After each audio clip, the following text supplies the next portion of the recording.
തീർച്ചയായിട്ടും ഡോക്ടർ അരുൺകുമാർ, വലിയ രീതിയിലുള്ള സംശയങ്ങളാണ്. ഇപ്പോൾ നമ്മൾ നിൽക്കുന്നത് കണ്ണൂർ തളാപ്പിലാണ്. തളാപ്പിൽ ഈ പറയുന്ന പോലീസ് സംശയിക്കുന്ന ചില വീടുകൾ, ഒഴിഞ്ഞ സ്ഥലങ്ങളൊക്കെ പരിശോധന നടത്തുകയാണ്. ഇവിടെയുള്ള നാട്ടുകാരും യുവാക്കളും ഒക്കെ ആയിട്ടുള്ളവരാണ് ഇവരെ പരിശോധന നടത്തുന്നത്. നേരത്തെ ഇവിടെ സെർച്ചിങ് പോലീസ് ഉൾപ്പെടെ ഇവിടെ എത്തി പരിശോധിച്ചിരുന്നു. പോലീസിന് ചില സൂചനകൾ അല്ലെങ്കിൽ ചില സംശയങ്ങൾ ഈ പറയുന്ന മേഖലകളിലേക്ക് എത്തി എന്നുള്ള സംശയങ്ങളൊക്കെ ഉണ്ടായിരുന്നു. അതിൻ്റെ ഭാഗമായാണ് ഇവിടെ തിരച്ചിൽ നടത്തിയത്. ആ തിരച്ചിലിൽ നേരത്തെ ഉണ്ടായിരുന്നവർ നമ്മളോടൊപ്പം ഉണ്ട്. എന്താണ് നേരത്തെ പോലീസൊക്കെ വന്ന് ഇവിടെ പരിശോധിച്ചത്? എന്താണ് ഇവിടെ പരിശോധിച്ചത്?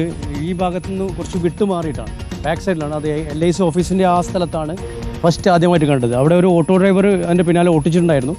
നേരെ ഓടി ഈ നമ്മുടെ ഇയാൾ തന്നെയാണെന്നുള്ള ഉറപ്പാണ്. ഉറപ്പാണ്. കാരണം ഇങ്ങനെ ഒരു തൊഴിലാളി ഉണ്ടായിരുന്നു. അദ്ദേഹം അയാളുടെ ഇതെന്താ മുന്നിൽ കൂടെ ഓടിയ എൻ്റെ മുന്നിൽ കൂടെ ഓടിയപ്പോൾ ഞാൻ ഒരു മിനിറ്റേക്ക് സ്റ്റക്കായി പോയി.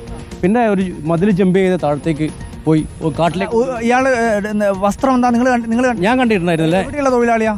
ഇത് നമ്മുടെ AKG ഭവനില്ലേ, പഴയ AKG ഭവൻ്റെ തൊട്ട് മുന്നിലുള്ള ഈ ഒരു കാർഡ് പിടിച്ച ഏരിയ ആണ്. LICന്റെ ആ ഭാഗത്തിന്റെ ഫ്രണ്ടിലുള്ള ആ ഭാഗത്ത് നിങ്ങളൊക്കെ പോലീസ് സെർച്ച് നടത്തുന്ന സമയത്ത് അവിടെ ഉണ്ടായി. ഞങ്ങൾ അപ്പോഴാണ് എത്തിയത്. ആ സമയത്ത് അവിടെ ഉണ്ടായിരുന്നു. ഞങ്ങൾ കണ്ടിരുന്നു. ജസ്റ്റ് ഇയാളെ കണ്ടിരുന്നു, പോലീസ് സെർച്ച് ചെയ്യുന്ന കണ്ടിരുന്നു. അതിനെക്കുറിച്ച് ഒരു ദൃക്സാക്ഷിയെ കണ്ടിരുന്നു. അദ്ദേഹമാണ് ഈ ഒരു അദ്ദേഹം LIC ഓഫീസിന്റെ ബാക്ക് സൈഡിൽ. നമുക്ക് ആ ഭാഗത്തേക്ക് ഇവിടെ ഉൾപ്പെടെ പോലീസിന്റെ പരിശോധനയൊക്കെ നടക്കുന്നുണ്ട്. പോലീസ് ഇതിന്റെ തൊട്ട് താഴെയുള്ള ഭാഗങ്ങളിലൊക്കെ പരിശോധന നടക്കുകയും ചെയ്യുന്നുണ്ട്. ഡോക്ടർ അരുൺകുമാർ, രഞ്ജിത്ത്, ഇപ്പോൾ ഇയാൾ പറഞ്ഞതനുസരിച്ച് ഇയാളെ ഒരാൾ കണ്ടുവെന്നാണോ? അർജുൻ തീർച്ചയായിട്ടും അത്തരമൊരു സംശയമാണ് ഇപ്പോൾ ഇവരുടെ കൈവശം ഉള്ളത്.